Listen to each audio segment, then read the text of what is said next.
Good morning, everyone. Namaste. Samantha here at Sweat Magic Yoga in Clarkdale, Arizona. I'm making another video regarding the full spectrum of yoga. The last video I made, there were a lot of great comments and feedback, so I'm redoing this video because I don't feel that I gave the explanation justice. So we talked a bit about yoga in its full scope and how it's been reduced in the West to a body culture, to the asana, to that one limb of yoga. In a lot of Western yoga classes, the asana is all you get. And the asana is a great gateway to feel that yogic high, to feel your power. But without the other limbs and a bigger context of why we do the asana, that sort of natural high, that feeling doesn't last, and we don't create lasting change in the mind, in the soul. So we discussed a little bit about the 8 limbs of yoga. They are the yamas, the niyamas, asana, pranayam, pratyahara, dhyana, dharana, and samadhi. So to understand deeper what this means, the yamas are non-violence, non-lying, non-stealing, non-waste of your energy, and non-greed.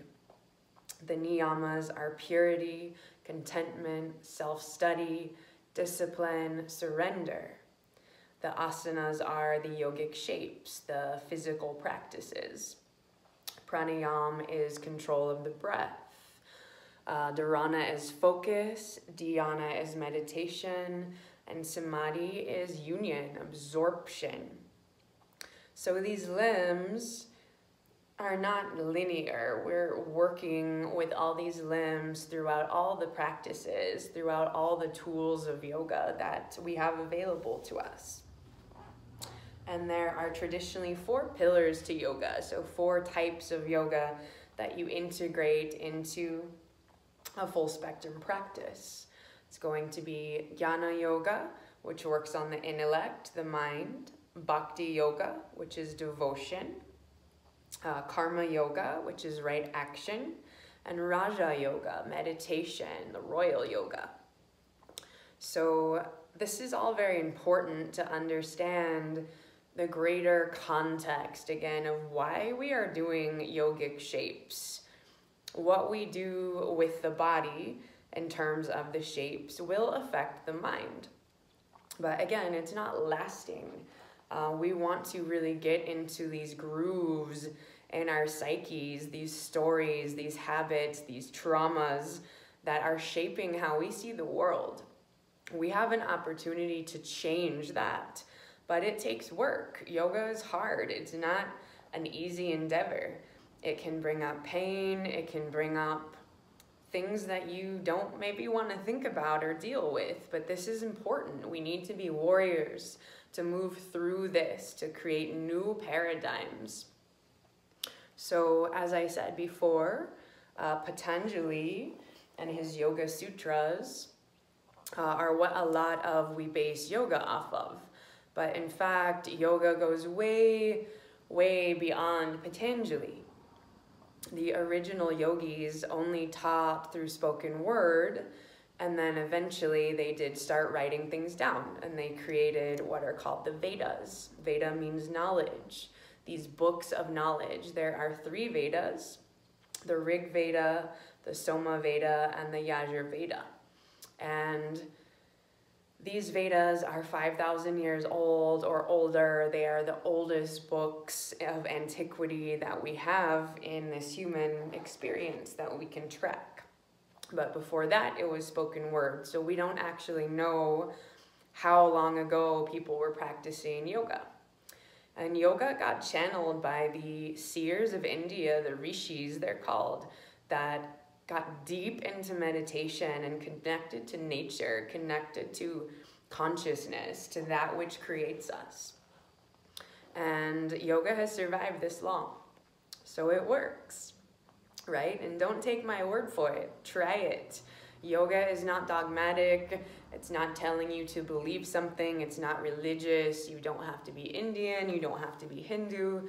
The rishis made it very clear that yoga is for every human being.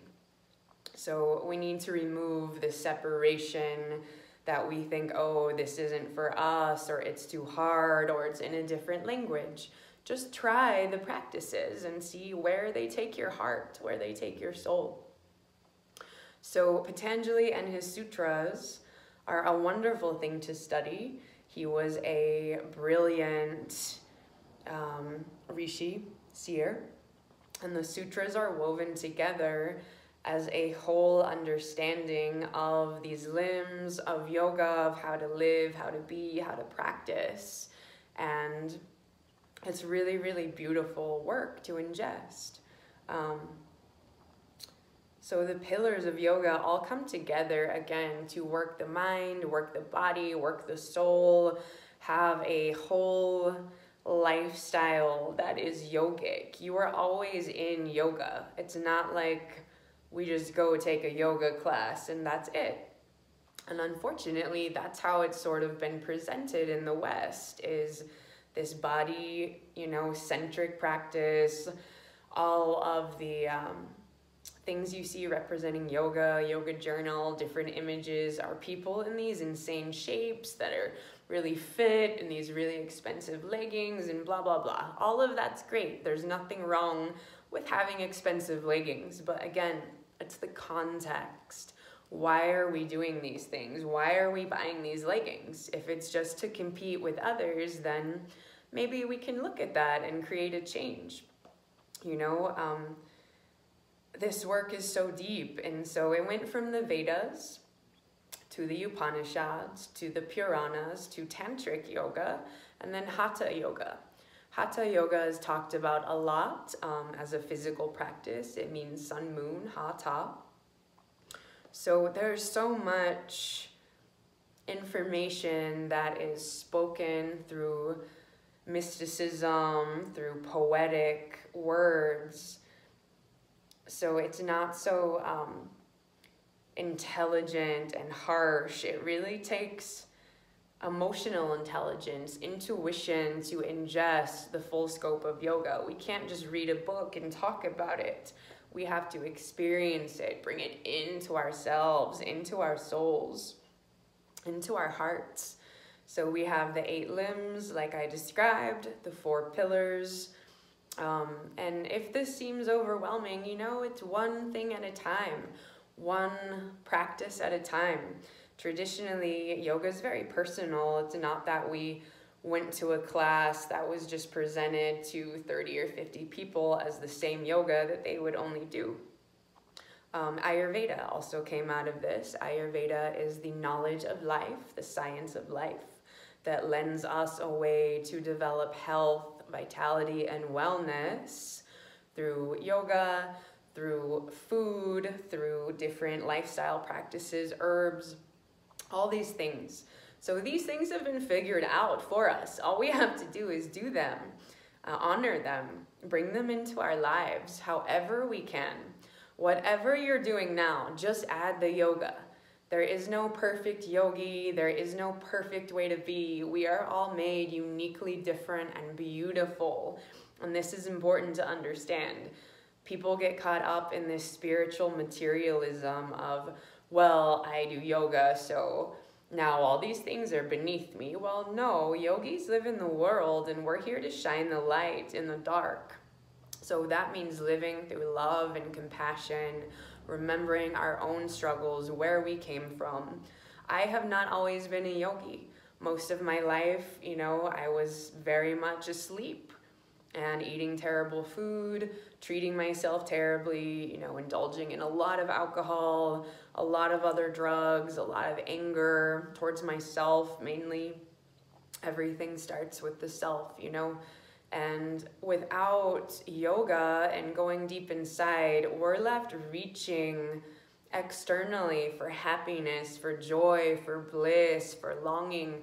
People long to connect. That's part of the human experience. But first, we connect with ourselves, with our own hearts, our own bliss, our own joy, so that then we're not depending on other people, relationships, money, cars, TV, drugs, you know, to have these deep, blissful experiences. It is all within you.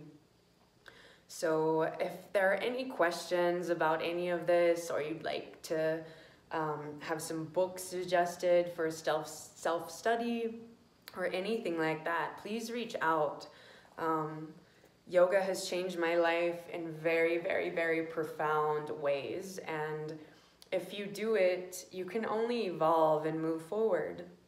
And again, we can't just depend on the asana. We need the mantras, the mudras, the meditations, the kriyas, all of these things as prescriptions for us personally. So everyone's sadhana or personal practice will look different. It will be different.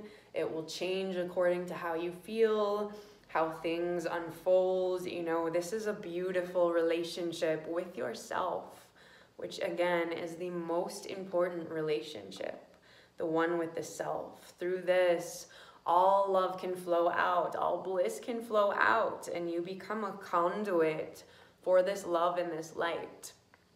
We must remember, we are not this body. The body is the shell for the mind and the soul. We are not the mind. We are not thoughts that get interjected. We are a soul having a human experience. The yogis believe in union. Well, union of what? Union of the body, the mind, and the spirit, but also union of everything that exists. We all come from an intelligent, loving energy, which is known as Shiva. So we honor Shiva. This is the peaceful, blissful consciousness that meshes with nature, Shakti, and creates us all. So we are all part and parcel of this greater energy that's expressing itself through us, this loving energy. But when we get deep down, lose the ego, lose the body, we understand we are all one. And it becomes easier to honor each other, to meet people where they're at, to honor differences and be okay with it. And these beautiful practices, you know, have survived this long. Again, that's amazing. I mean, we're almost in the year 2020. And I can just imagine a world where more people embraced this union, this bliss, this love. And again, it's not religious. You can be Christian or Muslim or anything that you want and be a yogi. But the philosophy of yoga is very important to understand. We can't just remove the philosophy and the teachings, because then the context is gone. And we attach the asana to the body. I want to look hot. I want those leggings, this and that. And it becomes very hollow.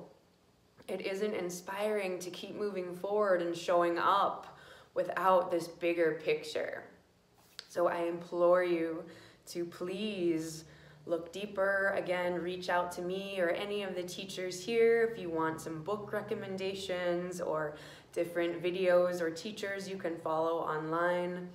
Thankfully, we have this crazy thing called the internet that connects us all, that you can find so many resources. But we also want to make sure we're getting the right information, you know? There are a lot of neo sort of modern practices out there that aren't honoring these ancient teachings, these ancient spiritual heritages. So again, we have the yamas, the niyamas, the asanas, pranayam, pratyahara, dhyana, dharana, and samadhi working within us at all times. We have karma yoga, bhakti yoga, jnana yoga, raja yoga that make up yoga. So it's just so beautiful and so substantial and really life-changing. I hope that some of this information resonates with you as much as it resonates with me. And I look forward to sharing more with you. Again, any questions, any inquiries, any inspirations, please reach out. This is what I live for, absolutely, to talk about yoga, to do yoga. So I love you and thank you for tuning in.